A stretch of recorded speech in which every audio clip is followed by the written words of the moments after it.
The work was back-breaking, the days were hot and sweaty, and despite those conditions, they persevered and even took pride in the work they were doing. Such was the life of those who work the sugarcane fields on the Big Island.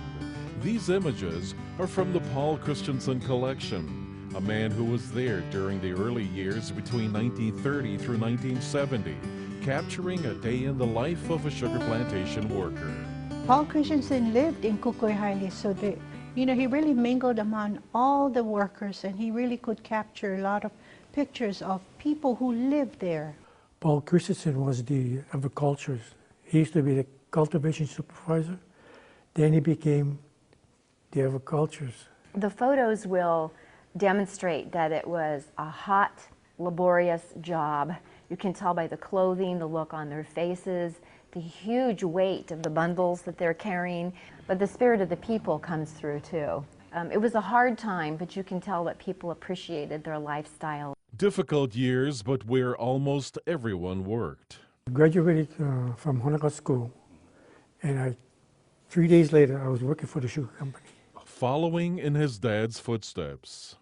And Dad worked 52 years for the sugar company. They used to flew the cane to a station on a siding.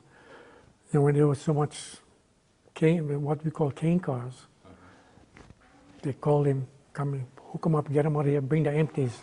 I worked for Honoka Sugar Company 27 years, but I worked 42 years. During the summers of 59 to 62, I worked in the fields every summer. Boy, it was hell.